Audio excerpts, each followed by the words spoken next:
À l'aube du 16 août 2025, 57 camions chargés d'armes sont arrêtés à la frontière sud du Burkina Faso. Cet événement de grande ampleur expose un réseau logistique international soigneusement testé, un succès tactique qui transforme un pays perçu comme vulnérable en un acteur stratégique capable de détecter et d'interrompre des menaces régionales.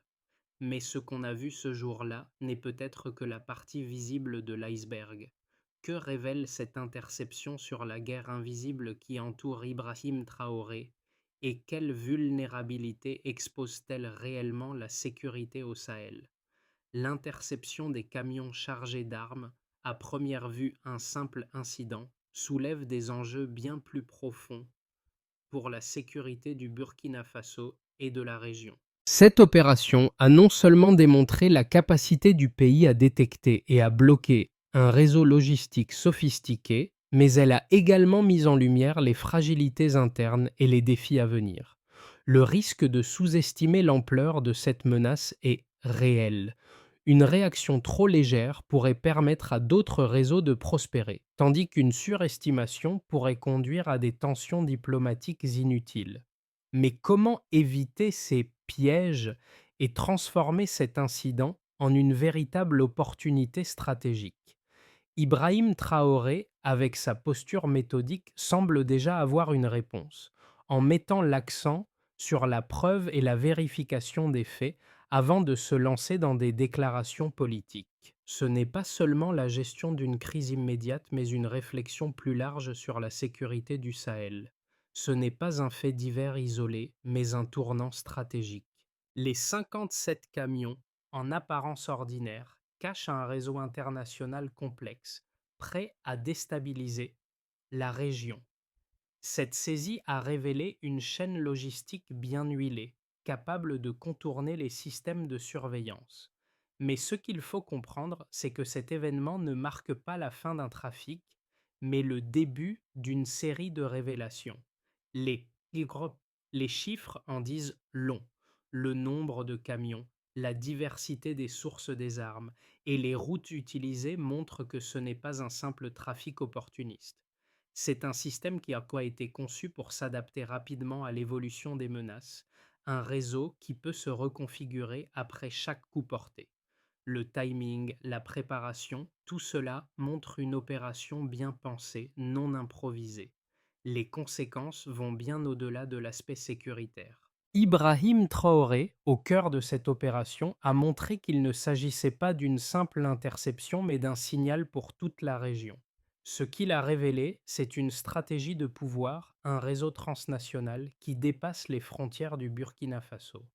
Il ne s'agit pas seulement d'interrompre un trafic, mais de comprendre la nature du réseau et d'y répondre de manière coordonnée à tous les niveaux. Les autorités locales ont réagi rapidement, verrouillant les corridors et synchronisant les efforts de contrôle. La coopération entre les forces de sécurité et la coordination centrale a joué un rôle clé. Mais la question reste, qu'est-ce que cette interception révèle de plus grand et comment le Burkina Faso peut-il se préparer pour l'avenir?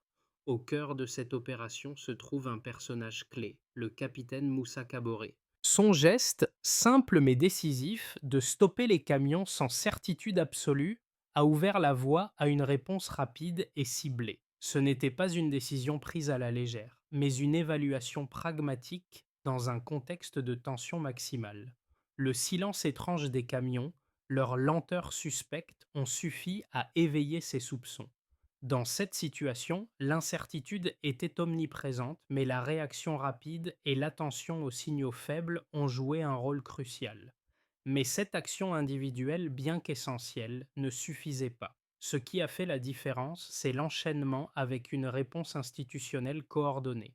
À Ouagadougou, la réaction des autorités n'a pas tardé. En quelques heures, les informations ont été croisées et traduites en actes concrets. Fermeture des routes secondaires, mobilisation des forces spéciales, verrouillage des corridors. Ce synchronisme a permis de contenir la situation rapidement et d'empêcher toute dispersion des cargaisons. Ibrahim Traoré, en tant que leader, a également joué un rôle déterminant dans cette chaîne de décision. Il n'a pas succombé à l'escalade verbale, mais a choisi de rester méthodique, privilégiant la collecte de preuves plutôt que de s'engager dans une rhétorique politique. Cette discipline a renforcé la crédibilité de l'action tout en préservant l'intégrité des investigations en cours. Ce choix stratégique a eu un impact majeur.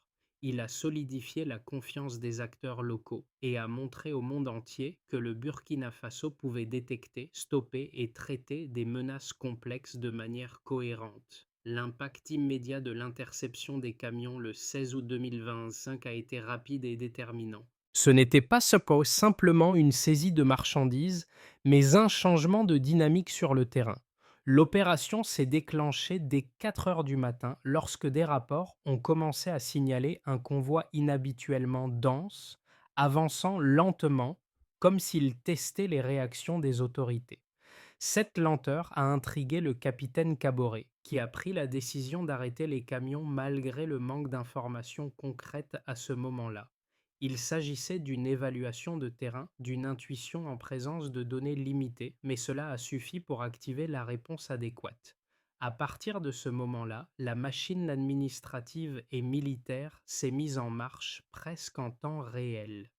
À Ouagadougou, les services de renseignement ont immédiatement commencé à analyser les informations disponibles.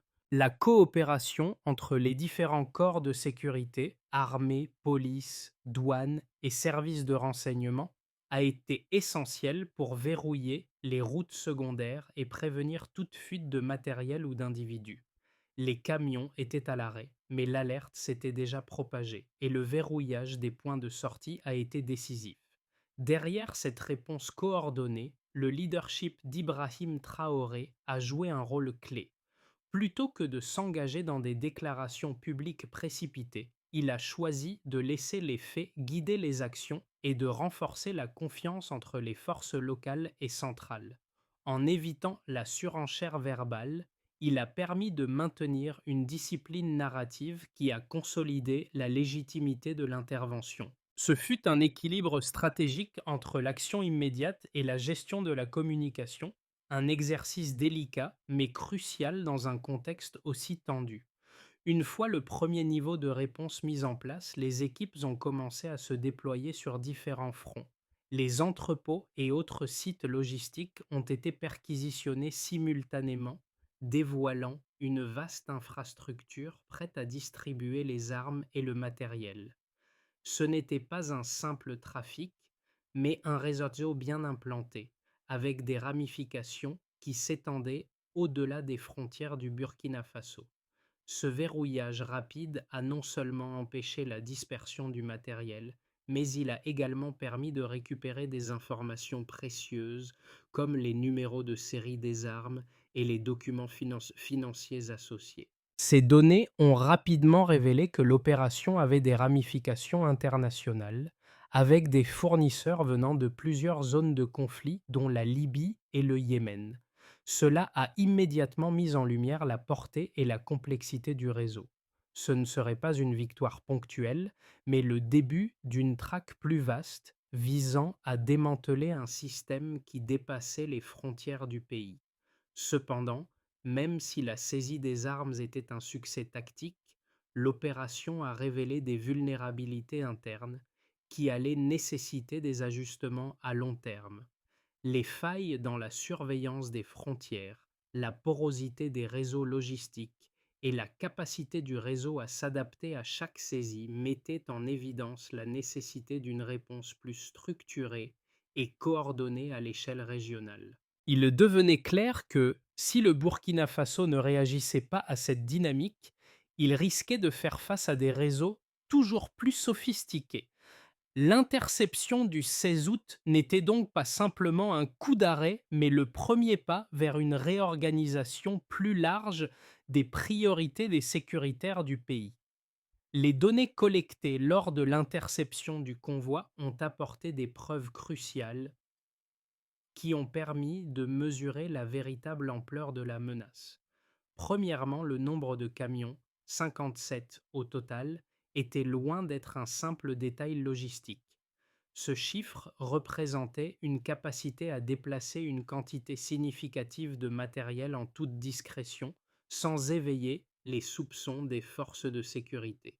Chaque véhicule transportait des armes et des munitions en quantité suffisante pour équiper une armée de taille moyenne, estimée à environ 40 000 combattants potentiels. Ce volume suggère que l'objectif n'était pas de livrer des stocks pour un trafic illégal, mais de préparer une offensive militaire coordonnée, ce qui a immédiatement alerté les analystes. Deuxièmement, les numéros de série des armes saisies ont révélé que ces matériaux provenaient de sources multiples et internationales. En effet, les armes étaient en grande partie originaires de zones de conflit telles que la Libye et le Yémen, des régions déjà connues pour leur rôle dans la prolifération des armements au Sahel. Cela a fourni une preuve tangente de la diversité et de la résilience du réseau, qui pouvait compter sur des canaux d'approvisionnement multiples pour contourner les saisies. Troisièmement, l'empreinte financière du réseau a été démasquée grâce à l'analyse des documents trouvés dans les camions et lors des perquisitions sur plusieurs sites. Une somme de 1,3 milliard de dollars a été tracée à travers 41 comptes répartis dans 7 juridictions différentes. Cette donnée était d'une importance capitale, car elle a non seulement révélé la capacité financière du réseau, mais a également mis en lumière la manière dont il réussissait à dissimuler ses flux monétaires en utilisant des sociétés écrans et des routes bancaires complexes. La fragmentation de ces fonds visait à contourner les systèmes de détection classiques et à rendre difficile toute traçabilité des transactions, ce qui a considérablement augmenté la résilience du réseau face aux tentatives d'interception. Ces trois points, le nombre de camions, la diversité des sources d'armement et la complexité des flux financiers, ont donné une vision beaucoup plus précise de la situation et de la structure du réseau. Ces informations ont également permis d'adopter une nouvelle approche pour répondre à la menace. Plutôt que de se concentrer uniquement sur les saisies ponctuelles, il était désormais clair qu'une réponse multidimensionnelle était nécessaire. Il ne suffisait plus d'arrêter des camions ou de saisir des armes. Une coordination internationale, un renforcement des capacités locales et une surveillance continue des réseaux financiers et logistiques étaient désormais essentielles pour prévenir toute récidive. Ces données ont joué un rôle central dans l'élaboration de la stratégie de réponse d'Ibrahim Traoré. L'objectif n'était plus de simplement gérer une crise isolée, mais de prendre des mesures structurelles pour contrer les réseaux transnationaux qui menaçaient la stabilité du Burkina Faso et du Sahel dans son ensemble. Cette approche axée sur les faits et sur une analyse approfondie des données allait marquer un tournant dans la manière de gérer les menaces sécuritaires dans la région. L'interception du 16 août a ouvert un débat sur la nature du réseau logistique dévoilé par cette saisie. D'un côté, une majorité d'analystes sécuritaires considèrent cet événement comme la preuve d'une ingérence extérieure structurée. Le nombre élevé de camions, la diversité des origines des armes, ainsi que la complexité des itinéraires utilisés pointent clairement vers un réseau international coordonné, capable de s'adapter à chaque saisie. Pour eux, la saisie des camions représente moins un succès tactique qu'un indicateur de l'ampleur d'une menace géopolitique grandissante. L'hypothèse d'un trafic opportuniste semble exclue. Cette opération semble avoir été conçue comme une offensive hybride visant à frapper vite et sur plusieurs fronts, en utilisant la porosité des frontières comme un levier stratégique. Dans cette lecture, l'ampleur de l'infrastructure logistique et la préparation minutieuse du réseau montrent un degré de planification élevé, incompatible avec un simple trafic illégal. Cependant, une autre lecture, plus sceptique, émerge également au sein de certains segments de l'opinion et des analystes. Pour eux, un volume aussi massif de matériel ne pourrait pas circuler sans la complicité ou la négligence d'acteurs internes. Cette interprétation insiste sur la fragilité des contrôles à la frontière, la prévisibilité des itinéraires empruntés et le manque de réactivité des autorités dans les premières heures de l'incident. Ces analystes soulignent que, bien que l'on puisse observer un réseau international, ce dernier a pu être facilité, voire permis, par des dysfonctionnements internes.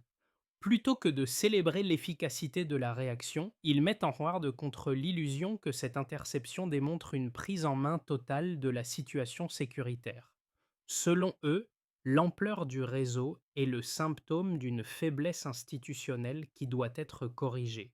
Les deux interprétations ne sont pas mutuellement exclusives. En réalité, l'interception du 16 août est à la fois un signe de l'efficacité d'une réaction rapide, mais aussi un appel à corriger des vulnérabilités internes.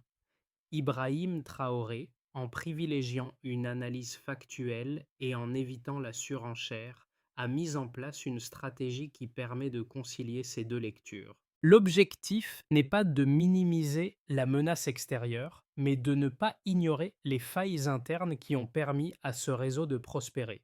La réponse doit donc être double: renforcer les capacités de détection des menaces extérieures tout en résolvant les dysfonctionnements internes. Cela soulève une question essentielle.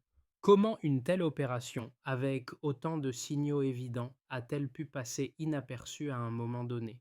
La réponse à cette question pourrait bien définir les prochaines étapes de la stratégie sécuritaire du Burkina Faso. La saisie des camions du 16 août n'a pas seulement interrompu un trafic, elle a révélé la vraie nature du réseau à l'œuvre. Ce que beaucoup prenaient pour un simple contrebande d'armement s'est transformé en une prise de conscience. Ce réseau n'était pas un simple fournisseur de matériel illégal, mais une structure transnationale, bien rodée, prête à déstabiliser la région. Ibrahim Traoré, en restant méthodique et en contrôlant l'information, a permis de comprendre l'étendue du danger bien au-delà du seul événement du 16 août. La révélation majeure ici est la complexité de la menace. En analysant les preuves obtenues, les numéros de série des armes, les routes de financement et la préparation du terrain, il devient évident que ce réseau a des ramifications bien plus profondes que prévu. Cette information renverse l'idée qu'il s'agissait d'un simple trafic. Ce réseau est bien plus qu'un commerce d'armement. Il représente une tentative délibérée d'influencer les équilibres géopolitiques de la région du Sahel. Ce retournement de perspective oblige à revoir non seulement la réaction à cette saisie, mais aussi la stratégie de défense du Burkina Faso, face à un danger qui ne se limite pas à un seul acte de contrebande. Les conséquences de l'interception du 16 août sont vastes et impactent plusieurs niveaux de la société burkinabé, mais aussi la dynamique régionale. En premier lieu, du côté de l'État, cette opération a renforcé la position d'Ibrahim Traoré en tant que dirigeant capable de prendre des décisions stratégiques dans des moments de crise. Cette victoire sur le terrain a montré la capacité du Burkina Faso à répondre efficacement à des menaces d'envergure. L'interception n'a pas seulement stoppé un trafic d'armement, elle a mis en lumière la vulnérabilité du pays face à des réseaux transnationaux, créant ainsi une pression pour réorganiser et sécuriser les infrastructures critiques, notamment les frontières et les routes logistiques. Dès lors, la question n'est plus simplement de maintenir la sécurité dans un contexte de menaces ponctuelles, mais de repenser la stratégie de défense à long terme. Sur le plan économique, l'interception a des implications plus complexes. Au début, l'incident a semé une forme de réticence parmi les investisseurs. Les petites entreprises se sont retrouvées dans une position délicate, ne sachant pas si elles pouvaient continuer leurs activités sans interruption. Toutefois, après quelques jours, une dynamique positive s'est installée, marquée par un retour de confiance partielle dans les institutions locales. Les banques ont observé une hausse des dépôts, signe d'une résilience face à la crise. Les entreprises ont pris conscience que, bien que la menace soit réelle, l'État burkinabé était capable de riposter rapidement, renforçant ainsi la stabilité intérieure. Cet épisode, qui avait initialement provoqué des inquiétudes, a renforcé le sentiment de solidarité nationale et un désir croissant de protéger les ressources locales. Cela pourrait encourager une nouvelle phase de croissance soutenue par un marché intérieur plus autonome. Les citoyens, quant à eux, ont vécu un double impact. D'abord, le choc de l'événement, suivi d'un sentiment de sécurité retrouvé, dans les écoles, dans les marchés. Et à travers les ondes des radios locales, la discussion s'est intensifiée sur ce qui avait été évité et comment éviter que cela ne se reproduise. Les les débats ont porté sur le rôle des citoyens dans la sécurité nationale et sur les moyens de renforcer cette vigilance collective. Il est devenu évident que la responsabilisation de chaque acteur, qu'il soit institutionnel ou citoyen, serait cruciale pour maintenir la stabilité. Les communautés locales ont commencé à s'impliquer davantage dans la prévention avec des initiatives telles que des campagnes de signalement des mouvements suspects. Enfin, au niveau régional, l'interception a non seulement affecté le Burkina Faso, mais a aussi renforcé la coopération sécuritaire avec les pays voisins. Le Niger, le Mali et la Guinée ont renforcé leurs échanges d'informations et leurs patrouilles communes, unissant leurs forces pour contrer des réseaux similaires. Cette solidarité a permis d'initier une forme de dialogue plus ouvert sur les menaces transnationales, avec un accent sur la coopération renforcée dans la lutte contre les réseaux de trafic d'armes et les groupes terroristes. Ce phénomène a permis à Ouagadougou de se positionner comme un acteur central dans la sécurité régionale, attirant ainsi une attention accrue de la part des partenaires internationaux, prêts à soutenir ses efforts. Ainsi, l'impact de l'événement du 16 août dépasse largement la simple saisie d'un convoi d'armement. Il a modifié les comportements à l'échelle de l'État, des acteurs économiques, des citoyens et des pays voisins, créant une dynamique nouvelle en matière de sécurité et de coopération régionale. Les mois à venir, après l'incident du 16 août, offriront plusieurs trajectoires possibles pour le Burkina Faso selon les choix stratégiques adoptés. Ces scénarios ne prédisent pas l'avenir de manière stricte, mais montrent des chemins plausibles en fonction des décisions qui seront prises face aux défis actuels. Trois trajectoires principales se dessinent, chacune ayant des implications significatives pour la stabilité du pays et la sécurité régionale. Le scénario de base le plus probable si les autorités burkinabées maintiennent leur approche actuelle consiste en une stabilité sous haute surveillance. Dans ce cas, le pays continuera à surveiller ses frontières et à verrouiller ses corridors logistiques, mais sans prendre de mesures drastiques qui pourraient perturber le statu quo économique et politique. La coopération régionale continuera de se renforcer par des échanges de renseignements, mais les ressources financières limitées ne permettront pas de déployer une réponse de grande envergure. La situation restera contrôlée, mais le pays devra composer avec la menace latente de groupes organisés qui continuent de s'adapter aux mesures de sécurité. Les investissements extérieurs reprendront progressivement, soutenus par une confiance retrouvée, mais le pays restera sous une vigilance constante. Cette trajectoire privilégie l'endurance et la gestion prudente des menaces à long terme. Dans un scénario plus favorable, si les enseignements tirés du 16 août sont pleinement intégrés, le Burkina Faso pourrait renforcer sa position sur la scène sécuritaire régionale.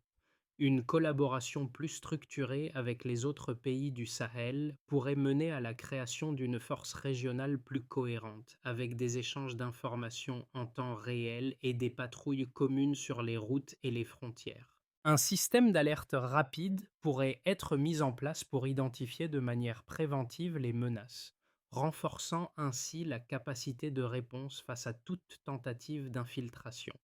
Cette dynamique améliorerait non seulement la sécurité régionale, mais aurait également un impact positif sur l'économie du pays, en rassurant les investisseurs et en réduisant l'incertitude sur la pérennité de la stabilité. Enfin, Dans un scénario défavorable, si la pression extérieure se renforce et que les vulnérabilités internes du pays ne sont pas rapidement corrigées, le Burkina Faso pourrait entrer dans une phase de tension prolongée. Cette situation entraînerait une récession économique, la perte de confiance des investisseurs et l'érosion de la cohésion sociale. La fragmentation interne pourrait s'accentuer, exacerbée par les défis sécuritaires qui ne seraient pas complètement maîtrisés. Si le pays n'arrive pas à réformer ses institutions de manière rapide et significative, il pourrait faire face à des divisions internes croissantes et une perte de contrôle sur certaines zones, facilitant ainsi l'émergence de réseaux parallèles ou de groupes armés. Dans ce cas, la menace deviendrait non seulement sécuritaire, mais également politique, affectant la capacité du gouvernement à maintenir l'unité nationale et à repousser les influences extérieures.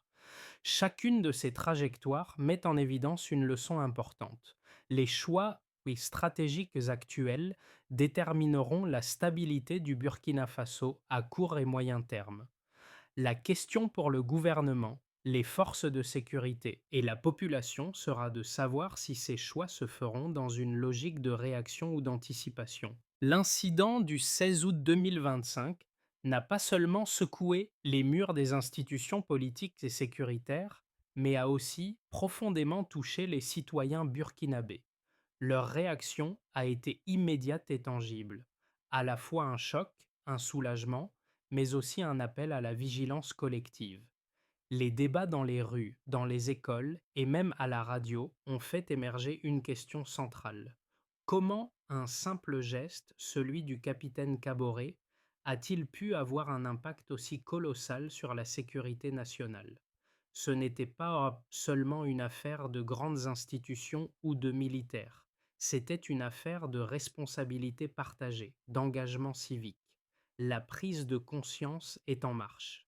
Les Burkinabés, dans leur grande majorité, veulent savoir comment eux-mêmes peuvent contribuer à la sécurité nationale, sans sombrer dans la peur ou la méfiance généralisée. Les initiatives locales fleurissent, des campagnes de signalement de comportements suspects, des discussions sur l'importance de la transparence et de l'intégrité. Chacun, à sa manière, veut participer à cette tâche collective, protéger son pays, mais aussi rester connecté à ses valeurs. Les entreprises, petites et grandes, sont également impactées par l'incident. Mais loin de se laisser submerger par la crainte, elles ont décidé de s'adapter. Leurs priorités sont claires. Sécurité interne, diversification des risques et surtout soutien aux initiatives publiques pour maintenir la stabilité. L'idée que la menace est systémique mais que la réponse doit l'être aussi commence à imprégner les esprits. Ce n'est pas seulement l'État qui doit prendre en charge la sécurité, mais une collaboration active entre tous les acteurs. La réflexion collective devient une priorité. Comment maintenir l'équilibre entre vigilance et liberté, entre sécurité et droits fondamentaux? La réponse à cette question se construit chaque jour, à travers les actions de chacun. Pour assurer une sécurité durable après l'incident du 16 août, il est crucial de définir une série de mesures stratégiques qui renforcent à la fois la réactivité et la résilience du Burkina Faso. Ces actions doivent être claires, mesurables et adaptées aux réalités du terrain. Premièrement, la sécurisation des corridors logistiques doit devenir une priorité absolue. Des unités mixtes armées-douanes devront être déployées pour établir des zones de surveillance continue sur les itinéraires sensibles. Le calendrier est immédiat, avec l'objectif de réduire de manière significative les flux non déclarés d'ici 12 mois. Cette surveillance permanente devra se baser sur une coordination en temps réel entre les différents corps de sécurité, garantissant une réponse rapide à toute tentative de passage non autorisé. Ensuite, il est impératif de renforcer l'interconnexion des bases de données de la police, de l'armée, des douanes et des cellules cyber. En raccourcissant le délai entre la détection des signaux faibles et la prise de décision, cette interconnexion permettra une réponse plus rapide et plus précise face à toute menace émergente. Le succès de cette mesure sera mesuré en heures gagnées plutôt qu'en volume de données traitées, ce qui souligne l'importance de la réactivité. Enfin, une gestion des saisies plus proactive doit être mise en place. Une partie des armes confisquées pourra être utilisée pour financer des infrastructures civiles essentielles, comme des écoles et des dispensaires. Cette mesure a pour objectif de démontrer aux citoyens que la sécurité est directement liée à l'amélioration de leur quotidien tout en contribuant à une stabilité sociale renforcée. Ces étapes, cohérentes et mesurables, permettront de renforcer non seulement la sécurité du Burkina Faso, mais aussi sa résilience face à de futures menaces. Le 16 août 2025 marquera un tournant non seulement pour le Burkina Faso, mais pour l'ensemble de la région du Sahel. La décision prise par le capitaine Kaboré, dans l'incertitude du moment, de stopper les camions transportant des armes ne semblait au départ qu'une réaction isolée. Pourtant, ce geste a enclenché une chaîne de décisions qui a renforcé la sécurité du pays et exposé des vulnérabilités internes à corriger. Ce qui a débuté comme un acte de vigilance ponctuelle est devenu le point de départ d'une refonte de la stratégie sécuritaire nationale. Ibrahim Traoré, en soutenant cette approche pragmatique, a permis au Burkina Faso de transformer une menace latente en une opportunité stratégique. Le pays, tout en restant fidèle à ses principes de souveraineté, a appris à anticiper et à réagir plus efficacement face aux défis qui se profilent. La question qui résonne aujourd'hui dans les esprits est simple: comment maintenir cette vigilance? Comment faire en sorte que cette prise de conscience ne soit pas éphémère, mais bien intégrée dans la culture nationale? La réponse réside dans l'engagement collectif, une vigilance partagée, un effort commun pour ne jamais relâcher la garde. Le 16 août n'est donc pas qu'une date, c'est un rappel constant de ce qui se joue dans l'ombre et de ce que l'action préventive peut accomplir. Ce fut un moment décisif, un autre futur, plus sûr, est désormais à portée de main. Le chemin vers une sécurité durable et une souveraineté renforcée commence par un engagement partagé. Ce n'est pas seulement une question d'État ou de force de sécurité, mais de chaque citoyen, chaque entreprise, chaque acteur social. Si l'interception du 16 août a révélé une menace tangible, elle a aussi ouvert la voie à une prise de conscience collective. C'est maintenant à nous, ensemble, de bâtir un avenir plus résilient. Nous vous invitons à participer à cette conversation cruciale. Comment, selon vous, le Burkina Faso peut-il maintenir cette vigilance tout en renforçant ses institutions et sa société civile? Quelles actions concrètes pouvons-nous entreprendre à notre échelle pour soutenir cette dynamique nationale? Vos réflexions, vos idées et vos contributions nourriront cette construction commune. Pour un Burkina Faso plus fort et plus unifié, il est temps d'agir ensemble. Partagez vos idées, discutez de solutions et faites entendre votre voix dans ce moment charnière de notre histoire. Ce n'est pas seulement un défi pour le pays, mais pour nous tous.